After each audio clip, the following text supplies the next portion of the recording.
자, 뭐 또 이제 대변 얘기 그만하고 프로바이오틱스 제품이 어떻게 구성되어 있는지 한번 보시면 프로바이오틱스라고 하려면 조건이 있습니다. 첫 번째가 이게 유통기한까지 충분히 살아있을 수 있어야 되고요. 이게 당연한 거고. 그 다음에 우리의 위장관을 통과할 수 있어야 된다. 바로 위장관의 위쪽에서 있는 여러 가지 제균을 위한 그런 시스템을 통과해서 살아갈 수 있어야 되고, 그 다음에 이 장 안에서 붙어가지고 살 수 있어야 되고요.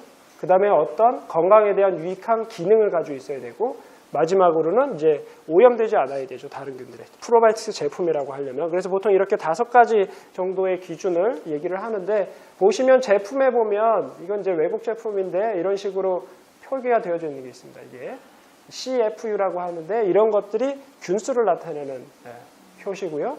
요거는 이제 균의 종류, 그 다음에 산과 담즙에 대해서 저항성이 있는지 이렇게 표시를 합니다. 그래서 아까 말씀드린 위쪽 상부 위장 간의 그 시스템을 통과해서 살아갈 수 있어야 되기 때문에 이런 표기들이 제품에 이제 적혀 있는데, 그런 것들의 의미를 간단하게 좀 보면, 우리가 세균이 살아있다라고 하는 걸 셀 때 현미경으로 보게 되면 죽은 세균도 염색이 돼서 보입니다. 그래서 살아있는 세균이라고 할 때는 우리가 그걸 희석해가지고 이렇게 배양을 했을 때 세균 하나가 시간이 지나면서 계속 번식을 해서 이렇게 하나의 진락을 만들면 요 하나가 그 살아있는 세균 하나다 이렇게 얘기를 합니다. 그래서 이 CFU, 진락 형성 단위라고 하는 걸 가장 이제 살아있는 세균을 카운트할 때 가장 많이 쓰는 방법이고요. 그래서 쭉 보시면 이렇게 제품 라벨에 보면 이 빌리언이니까 이거는 345억 개의 살아있는 균이 들어있습니다라고 표기를 하는 거고요. 그래서 뭐 우리나라 제품에는 이런 식으로 장까지 살아서 도달할 수 있는 충분한 균수 뭐 이런 식으로 표기도 합니다. 그런데 여기서 중요한 거는 보셔야 될 게 뭐냐면, 이게 이쪽에 보시면 Potency at Time of Manufacture, 제조 일자에 이 정도 균이 살아있다는 거죠. 이건 살아있는 생명체이기 때문에 시간이 지나면서 계속 균수가 변할 수 있는 겁니다. 그래서 이 라벨들에 보면 배송하고 보관하고 이런 것들을 어떻게 해야 되는지에 대한 그런 내용들이 있는데, 세균이 얼마나 살아있느냐에 가장 중요한 역할을 하는 게 바로 온도입니다. 그래서 이거는 실제 한 회사에서 자기의 제품을 보시면은 12월부터 다음에 8월까지 여기 4도시에 23도시에 30도에 놓고 균들이 얼마나 살아있나를 본 건데, 4도시에 놨을 때는 거의 균수가 줄지 않죠. 근데 30도시에 놨을 때는 보시면 1%밖에 안 남았죠. 1%밖에. 자, 그러면 이제 이랬기 때문에 우리가 단순히 제품의 라벨에 균이 많다고 해서 그게 있다라고 생각을 하시면 안 됩니다. 어떻게 저장이 되고 배송되는 과정들이 어떤지 잘 보셔야 되고요. 그래서 이렇게 최근에는 이렇게 냉장 유통 배송하는 그 과정 속에서도 아이스팩에 넣어가지고 배송을 합니다. 왜냐하면 그 사이에 하루 이틀 사이에 균수가 많이 차이가 날 수가 있고, 그 다음에 보통 저장을 집에서도 냉장고 안에 넣어두시는 게 훨씬 더 안정적이라고 말씀드릴 수 있겠죠. 그래서 이런 걸 보면 보통 마켓에 가가지고 제품 보시면요, 그 한 여름에 막 진열되어 있는 거 보시면 낮에는 근무하니까 에어컨이라도 틀어놓겠지만 밤에는 어떻게 될까요? 그런 것들 보셔야 되죠. 그래서 어떤 제품들이 그래서 유통기한이라고 하는 게 꼭 명시돼야 되지만, 프로바이오틱스와 같은 경우는 제조일자에 가장 가까운 제품이 살아있는 균수가 가장 많은 가능성이 많죠. 그래서 어떻게 보면 제조일자가 표기되는 게 훨씬 더 유리할 수도 있습니다. 그러면 살아있는 균이 중요하냐? 보통 일반적으로 살아있는 균이 프로바이오틱스의 정의가 살아있어야 되기 때문에 일단은 무조건 살아있는 균이 아니면 프로바이오틱스라고 할 수 없고요. 그 다음에 일반적으로는 살아있는 균이 죽은 균보다 더 효과는 있다. 그렇지만 최근에는 죽은 균 자체도 효과는 있다. 이렇게 이야기를 하고 있습니다. 그 다음에 두 번째 조건, 이제 장을 통과해서 살 수 있느냐인데, 그거는 이제 첫 번째 우리 위에 있는 산은 사실 강산이라서요. 우리가 위에 산을 꺼내서 피부에 바르면 피부가 다 타버립니다, 여러분. pH가 1, 2 이 정도밖에 안 되기 때문에.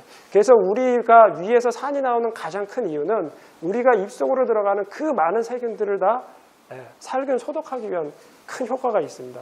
다른 여러 가지 기능들도 있지만, 그래서 우리가 사실은 위산도를 떨어뜨리는 제산제나 이런 거를 만성적으로 먹게 되면 배탈이 잘 나는 경우가 많습니다. 그 장내 세균 패턴들이 전체적으로 변화가 되고 있고. 그래서 어쨌든 첫 번째 생존 조건이 이게 pH 2.5나 그 다음에 담즙에서 살아남을 수 있느냐 하는 것들을 보통 테스트를 합니다. 그래서 여기 pH 2.0에서 균들이 얼마나 사는지 3.0, 그 다음에 여기 담즙산인데 담즙산에서도 생존을 할 수 있는지, 결국은 상부 이장간, 우리가 원하는 곳은 쭉 통과해서 대장에 도달하는 것을 원하는 거죠. 프로바이오틱스를 먹을 때. 그래서 그 가장 상부 이장간의 그 열악한 환경을 균들이 통과해서 살 수 있느냐를 보통은 다 테스트를 합니다. 그래서 대부분의 프로바이오틱스는 기본적으로 이 정도 테스트를 하기 때문에 그런 문제는 크게 문제를 삼지는 않으셔도 되는데, 보십시오. 예. 스토막의 위에 pH가 1.5에서 5 정도, 음식 공복 때랑 들어갔을 때 차이가 나는데 대장은 pH가 5에서 7 정도죠. 그러니까 여기는 통과해야 되고 이 정도에서 살아야 되는 거고요. 그래서 이런 산에 대한 내성이 가장 기본적인 첫 번째 조건이고, 그래서 대부분의 프로바이오틱스가 유산균이 거기에 들어가는 이유 중에 하나는 그 자체가 산을 만드는 균이기 때문이죠. 자기가 산을 만들어서 거기서 살아가는 균이니까 대부분의 유산균들이 위산에 대한 문제들은 크게 없다라고 보시는 게 일반적으로 맞습니다. 그 다음에 담즙 같은 경우는 뭐냐면, 담즙의 기능은 우리가 먹은 지방을 이렇게 유화시켜서 흡수가 잘 되게 하는 형태죠. 근데 세균들도 다, 세균의 세포막이 다 지방으로 이루어져 있기 때문에 담즙에 노출이 되면 세균들도 자기의 세포막이 다 벗겨져 버리기 때문에, 그래서 사실 똑같이 어떤 살균제로서의 역할을 하게 됩니다. 담즙 자체가. 근데 세균들이 거기에 대처하는 방법이 이 담즙산을 분해하는 효소를 가지고 있으면 그 담즙산이 기능을 못하게 할 수가 있거든요. 그래서 그런 효소를 가지고 있는 세균들이 프로바이오틱스에 많이 쓰이게 됩니다. 그래서 그런 프로바이오틱스는 추가적인 이득이 뭐냐면, 담즙산이 작동을 못하게 하면 우리가 지방을 많이 먹어도 지방이 흡수가 잘 안 되겠죠. 지방, 그런 비만약이 있잖아요. 지방 흡수가 안 되는 비만약. 그런 역할도 할 수 있고, 체중 조절에도 도움이 될 수가 있고, 담즙의 콜레스테롤에서 만들어지거든요. 만들어져서 사실은 계속 이렇게 재활용되는데, 이런 형태의 균들을 먹게 되면 담즙이 계속 만들어지기 위해서 콜레스테롤이 계속 사용되는 그런 경우가 생긴다. 그래서 콜레스테롤을 떨어뜨리는 기능도 할 수 있고, 그래서 균이 그런 식으로 다양하게 그렇게 작동할 수 있다는 걸 보여줄 수 있고요. 그 다음에 이 기능적으로 건강상에 유익한 효과가 있느냐, 이런 걸 보려면 어떤 균이냐를 알아야 됩니다. 그래서 프로바이오틱스 균은 표기를 할 때 이런 식으로 표기를 해요. 여기가 종, 속, 과, 목, 강, 문, 개. 그 다음에 최근에 이 역이라고 하는 게 더 생겼습니다. 그래서 3도메인, 6킹덤 이렇게 얘기를 하는데, 세균들은 이 종 밑에 스트레인이라고 하는 표현이 하나 더 있습니다. 그래서 우리가 보통 인간을 호모 사피엔스 이렇게 얘기를 하죠. 호모는 속이고 사피엔스는 종입니다. 그리고 인간 중에서도 흑인이 있고 백인이 있고 그런 식의 인간 중에 유전적으로 다른 종족이나 이런 패턴들을 스트레인이라고 한다고 생각을 하시면 됩니다. 그리고 우리가 흔히 얘기하는 유산균은 이쪽에 있습니다. 락틱 애시드 박테리아 또는 락토바실라에 하는데, 이게 유산균 목입니다. 그래서 우리가 흔히 얘기하는 유산균은 여기에 속하는 많은 균들을 얘기한다라고 생각을 하시면 되고요. 그래서 가장 많이 쓰는 프로바이오틱스가 이 정도 이름을 아셔야, 그래도 비피도, 아까 비피도 박테리움, 그 다음에 락토바실로스, 가장 많이 쓰이는 제품이죠. 그 다음에 이제 다른 균들이 좀 있는데, 현재 가장 많이 쓰이는 균들의 속이 바로 락토바실로스, 비피도박테리움, 그 다음에 유코노스톡, 페디오코쿠스라고 하는 그런 균들이 많이 쓰입니다. 그래서 보시면 여기 속이 있고 종이 있고 뒤쪽에 여러 가지 번호가 다 다르죠. 이름도 다르고 뒤에 비피도박테리움, 비피둠 쭉쭉쭉 해서 이런 뒤에 붙는 것들에 따라서 유전자 형태가 다르고 그것에 따라서 만들어내는 물질이 다르기 때문에 효능 자체가 다른 겁니다. 그래서 그냥 비피더스 이렇게 딱 써놓으면 그거 표기 잘못한 겁니다. 어떤 제품에. 그거는 종도 아니고 속만 표기해 놓은 거는 제품 라벨링 자체가 잘못됐다는 거죠. 최소한 종까지는 표기가 돼야 되고, 가장 정확하게 그 거기에 스트레인까지 알려져 있으면 그것까지 다 표기가 되어져 있어야지만 올바른 표기가 된 제품이라고 보시면 됩니다. 그래서 비피더스는 이렇게 갈라져가지고 비피더스라고 저희가 합니다. 이렇게 Y자처럼 생겨서 비피더스라고 하고요. 비피더스균하고 이게 이 락토바실러스 유산균목하고는 좀 다른데, 이런 것까지는 크게 아실 필요는 없을 것 같고요. 그래서 어떤 제품, 그 다음에 이제 제품들을 보면 그래서 어떤 균을 포함하고 있는지를 보면 균 하나를 포함하고 있는 제품들이 있습니다. 이걸 단일균주 프로바이오틱스라고 하는데, 그래서 여기 보시면 LP243이라고 되어 있죠. 이게 락토바실러스 플란타륨 뒤에 번호 243. 그러니까 LP243이라고 하는 균 하나가 들어가 있는 제품이라고 생각하시면 됩니다. 그래서 하나의 균주가 들어가 있는 것도 있고, 이런 식으로 23개. 그냥 뭐 다 이러는 거죠. 있는 거 없는 거. 네. 이런 식으로 많이 들어있는 제품들도 있습니다. 그래서 복합균주 프로바이오틱스라고 얘기를 하고, 여기 보면 뭐 이렇게 주는 어쨌든 메인은 비피도박테리움하고 락토바실러스 속이 가장 메인이 됩니다. 그 외에 이제 뭐 여기 바실러스 서필스 고초균도 있고, 여기 이제 이스트 효모의 일종인 이제 사크로마이세스라고 하는 것들도 있는데 좀 많이 쓰이는 제품들이긴 한데, 어쨌든 여러 개가 들어가 있는 게 있고 단일한 게 들어가 있는 게 있고, 근데 최근의 결과는 하나보다는 그래도 여러 개가 들어가 있는 것들이 효능적으로는 일반적으로 더 낫다라고 이렇게 이야기를 합니다. 그래서 믹스처가 더 낫다. 그래서 앞에 이런 회사들도 처음에 저런 제품을 만들다가 락토바실러스 플란타륨 133, 243, 55 이렇게 섞어서 멀티 이런 식으로 제품 자체도 이런 식의 트렌드로 변해간다라고 생각을 하시면 되고요. 각각의 균들마다 아까 말씀드렸던 것처럼 알려진 효과가 서로 다르게 알려져 있습니다. 그래서 어떤 균을 조합하느냐에 따라서 우리가 생각하는 효능이 달라지게 되는 거죠. 그런 것들 알려져 있는 것들이 있고요. 그래서 이런 프로바이오틱 제품을 선택할 때 첫 번째 이게 생균 제품인지 꼭 보셔야 되고, 얼마나 들어있는지. 최소한 100억에서 최고 요새는 뭐 수천억 된다라고 하는 제품들이 워낙 많이 나오고 있습니다. 그 다음에 위산 담즙에서 생존이 가능한지, 그 다음에 하나보다는 적어도 2개 이상의 좀 더 다양한 균주가 들어있는지, 그 다음에 제품 생산, 보관, 유통 과정이 적절한지, 제조일자 또는 유통기한 확인하셔야 됩니다. 이거 왜냐하면 요새 저도 이제 아이허브라고 외국 사이트에서 직구도 많이 해보고 했는데, 유통기한이 다가오면 엄청나게 세일합니다. 그리고 이제 싸다고 사는 게 꼭 유리하지 않다는 걸 아셔야 됩니다. 그 다음에 제품에 포함된 균의 효능이 내가 먹는 목적하고 부합하는지, 이런 거를 기본적으로 프로바이오틱 제품을 선택할 때 점검해 보시는 게 맞고요. 그 다음에 이제 제품 라벨에 보면 이게 균들이 쭉 나열되어 있고, 균들 말고 아까 말씀드린 여기 보면 프리바이오틱스가 들어있다라고 하는 표기가 있습니다. 그거는 아까 균들이 있고 그 균들의 먹이가 프리바이오틱스라고 말씀드렸잖아요. 그래서 최근에는 두 가지가 같이 섞여 있는 제품들이 상당히 많습니다. 그래서 프리바이오틱스는 정의를 보면 그냥 프로바이오틱스가 선택적으로 사용하는 어떤 먹이, 이렇게 생각하시면, 우리는 못 먹는데 균들이 먹을 수 있는 먹이다, 이렇게 생각하시면 되고요.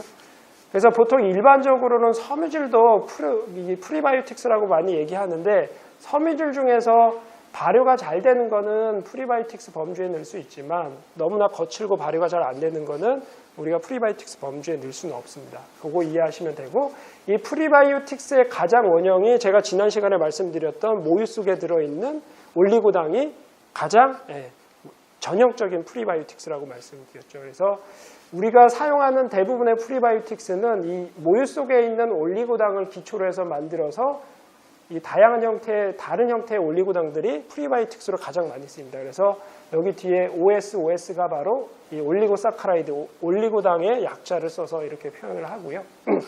그래서 우리가 당은 우리가 먹는 기본적인 에너지원이 되기도 하지만 세균들에게도 가장 기본적인 음식입니다. 그래서 보시면 당을 보통 단순당, 하나짜리를 단순당이라고 얘기하고요. 2개가 붙으면 이탄당, 그 다음에 3개에서 10개가 붙은 걸 올리고당, 이거보다 많으면 이제 복합당 이렇게 얘기하죠. 그래서 세균들한테는 보통 이 올리고당이 주된 먹이로 쓰게 되고, 이탄당 같은 경우는 이게 가장 문제가 되죠.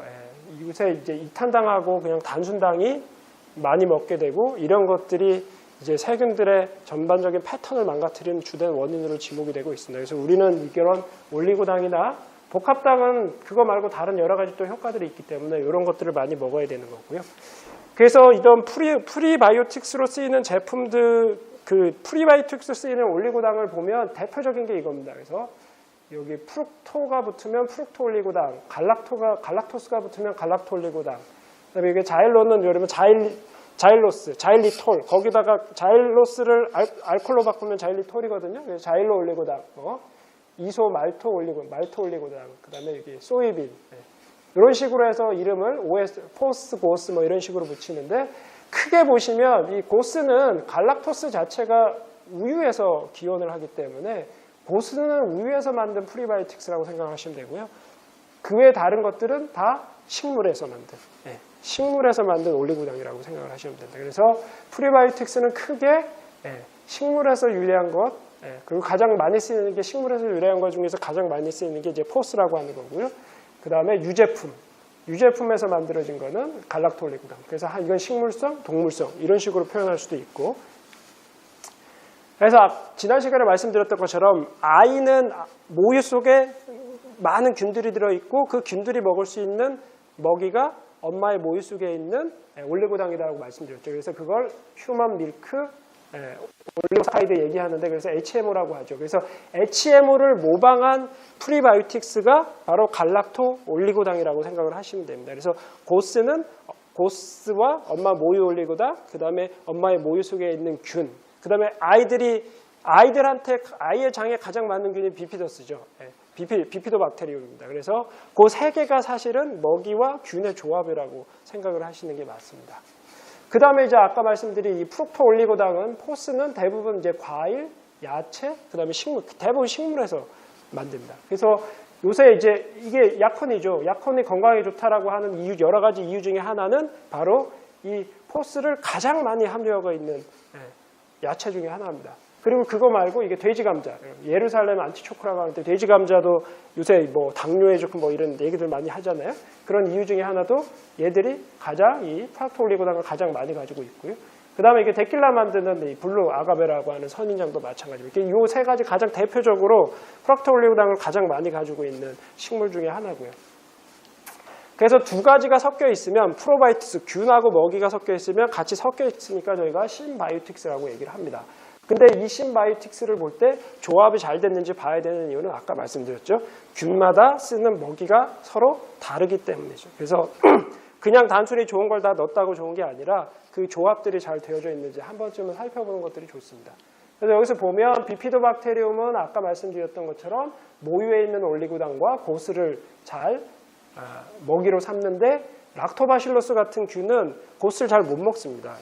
그래서 아까 말씀드렸죠. 이게 프로바이오틱스에 가장 많이 쓰이는 균이 비피도박테리움하고 락토바실러스인데 뭐 비피도박테리움에 포스를 넣는 게 과연 제대로 된 조합인지 생각해 보실 필요가 있고요.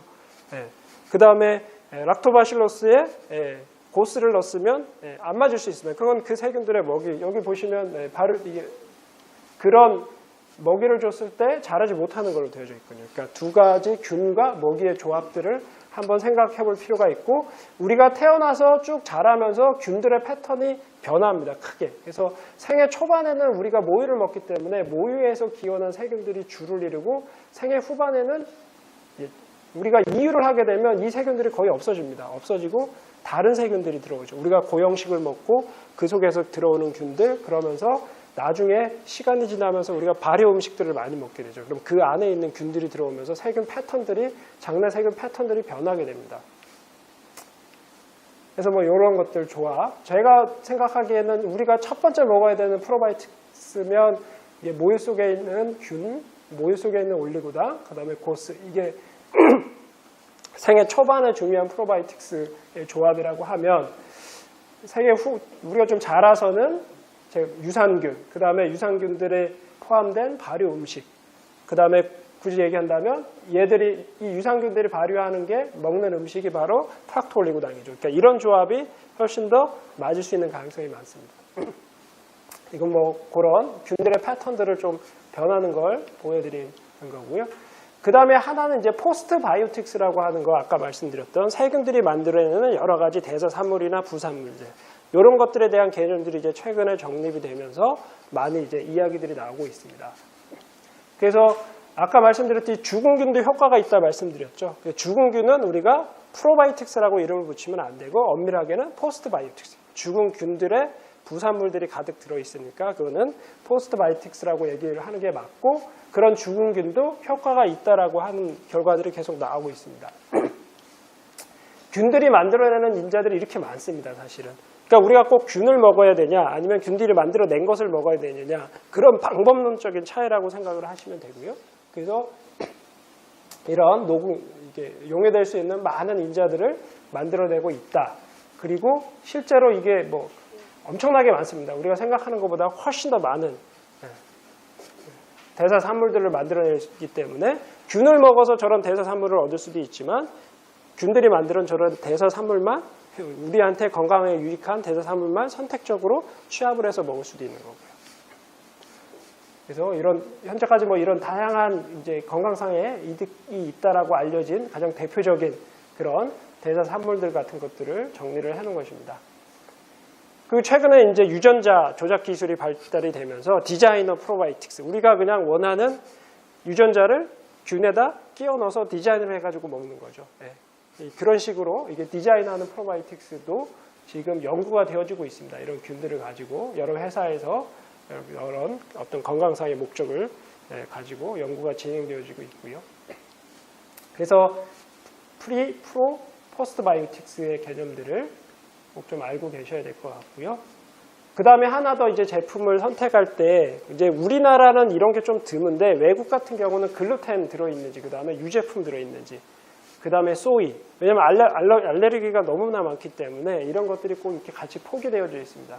그리고 사실은 저희가 이제 기능의학을 공부하다 보면 우리나라에도 밀가루 글루텐 문제 있는 분들 생각보다 많고요.